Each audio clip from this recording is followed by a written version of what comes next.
Halo semuanya, kembali lagi di video kedua kita kali ini. Di video kali ini kita akan membahas hal yang sangat penting agar desain kita terlihat rapi, tertata, dan tentunya responsif. Yap, apalagi kalau bukan frame dan layout grid yang ada di Figma. Oke, kenapa frame dan layout grid itu penting? Karena dua hal ini bisa jadi fondasi utama dari layout yang baik. Tanpa ini, desain kita bisa kelihatan berantakan. Elemen-elemen bisa tidak sejajar.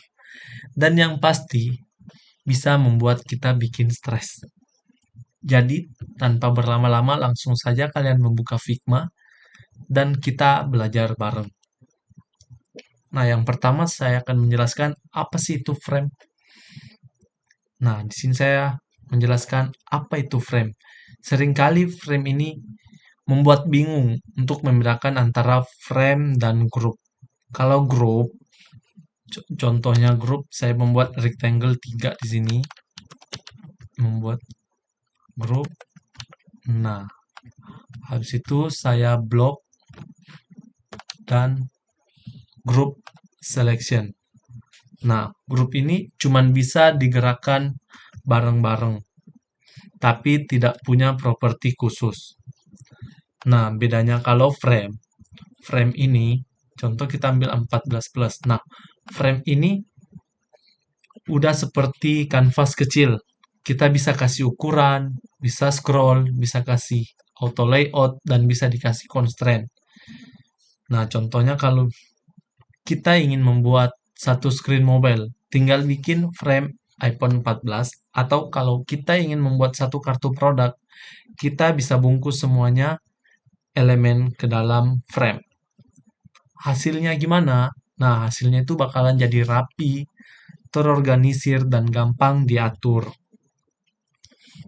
Oke, selanjutnya kita langsung saja untuk praktek membuat frame dan layout grid.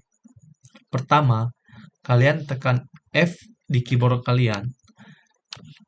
Lalu, lihat di sebelah kanan panel layar kalian. Pilih device yang kalian inginkan. Misal, kalian memilih iPhone 14 Plus. Bakalan muncul layar kanvas putih. Nah, sekarang kita sudah mempunyai satu frame mobile. Selanjutnya, kita bisa tambahkan layout grid. Caranya di panel kanan akan ada tertulis layout guide atau layout grid. Terus klik tanda plus. Setelah klik tanda plus, defaultnya grid bakal berbentuk kotak. Kita akan ubah menjadi kolom. Di sini kita ubah menjadi kolom dengan kon menjadi 4, margin 16, dan gutter 8 px. Nah, jika ini masih terlalu ganggu warnanya, kita bisa mengubah opacity-nya menjadi 6 aja. Nah, sekarang muncul garis-garis bantu. Ini sangat penting untuk membantu kita menyusun elemen supaya sejajar. Jadi jangan sampai dihapus, karena justru grid ini bisa membuat desain menjadi sangat rapi. Oke, di sini saya jelasin dulu bedanya menggunakan auto layout dan tidak menggunakan auto layout. Di sini saya sudah mempunyai dua button, yaitu beli yang mempunyai auto layout dan beli tanpa menggunakan auto layout. Misal nih, di dalam auto layout, saya ingin ubah teks beli menjadi beli sekarang juga. Nah, pasti padding dan card-nya menyesuaikan, otomatis menyesuaikan. Tapi kalau tidak menggunakan auto layout, misal di sini saya ubah lagi beli sekarang juga. Nah, pasti card-nya tidak menyesuaikan. Jadi kita harus repot-repot lagi mengatur padding-nya. Jadi, kalau kita menggunakan auto layout itu bikin alignment-nya lebih konsisten dan lebih mudah untuk dikelola saat kita ingin membuat komponen. Nah, jadi itu bedanya.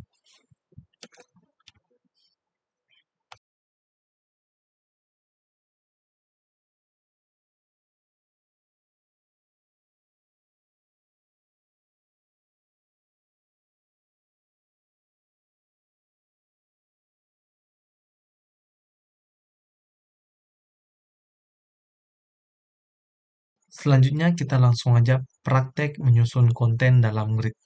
Di sini saya menggunakan grid berbentuk kolom. Nah, pertama kita tambahkan rectangle dulu. Tekan R pada keyboard kalian untuk membuat jadi kartu produk. Tekan aja, habis itu sesuaikan dengan ukuran yang kalian inginkan. Contohnya saya ingin membuat ukuran seperti ini. Nah, setelah gini, lihat di layar panel kanan laptop kalian. Kalian bisa mengubah radius atau cornernya. Contohnya saya ingin membuat 10 dan mengubah warnanya menjadi warna hijau. Nah, setelah mengubah jadi warna hijau, kita bisa tambahkan teks di atas rectangle ini. Di sini saya mempunyai gambar iPhone 15. Nah, di sini saya sesuaikan dulu. Nah, setelah kita sesuaikan, kita bisa tambahkan teks di dalam rectangle ini dengan menekan T atau tekan ini pada keyboard kalian. Sabar, tekan T, habis tulis iPhone 15. Nah, setelah ada teks iPhone 15, di sini kalian bisa pilih font. Misal saya mengambil Poppins. Setelah itu ininya bold. Sabar, kita ubah jadi bold dengan ukuran 16 px. Kita bisa sesuaikan. Oke, habis itu bisa dikontrol C, Ctrl V untuk mengcopy tulisan ini. Kita kasih harga dulu. Misal kasih harga Rp 15 juta. Nah, kita ubah teksnya menjadi regular. Setelah itu kita bisa sesuaikan garis kolom yang muncul tadi. Kita bisa shift Rp 15 juta dan iPhone 15 ini dan ubah menjadi grup. Kita bisa lihat di bagian layar kanan dengan margin 5. Nah, di sini kita bisa lihat elemennya sejajar. Jika tidak sejajar, pasti Figma kasih sinyal kalau ini tidak pas. Dan jika sejajar, Figma juga kasih sinyal kalau ini udah pas atau belum. Nah, contohnya seperti ini. Nah, berarti ini sudah pas.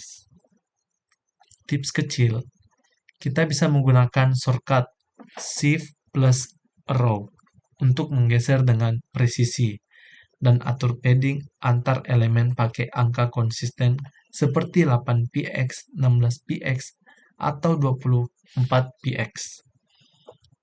Contohnya saya shift semua ini, shift block, habis itu kita kontrol grup. Nah, di sini kita bisa kontrol C, kontrol V dan sesuaikan. Misal saya ingin membuat seperti ini.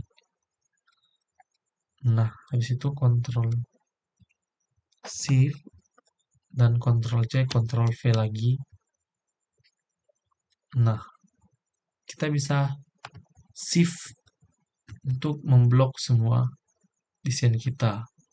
Habis itu kita bisa atur padding dan marginnya di sini. Saya kasih 20 dan 20. Nah, di sini kita bisa lihat desainnya bakalan jadi seperti ini. Ini bikin tampilan desain kita mempunyai irama visual dan enak dilihat. Karena tadi kita sudah praktek, aku akan kasih tips desain layout dan best practice.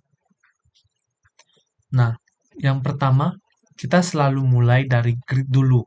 Jangan pernah desain asal dulu baru dibenerin. Itu malah membuat kita desain jadi lama. Yang kedua, gunakan angka kelipatan 4 atau 8 untuk spasi dan ukuran. Ini standar yang banyak dipakai biar konsisten.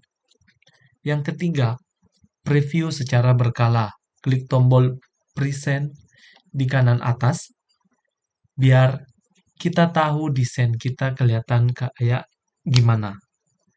Dan yang terakhir, kunci elemen yang sudah fix. Supaya nggak kegeser pas kita atur bagian lain. Percayalah kalau layout yang rapi itu bukan cuma buat biar keren, tapi juga bantu kerja tim, terutama buat developer-developer yang implementasi desain kita. Oke, mungkin sampai sini dulu untuk modul 2 kita. Sekarang kita sudah mengerti cara bikin layout yang rapi dan responsif dengan frame dan grid. Untuk di modul berikutnya, kita akan belajar fitur yang lebih canggih lagi, yaitu auto layout. Ini fitur yang bisa bikin elemen kita nyusun sendiri seperti otomatis. Jadi jangan lupa untuk praktik, explore dan mulai susun layout sendiri. Sampai jumpa di modul 3.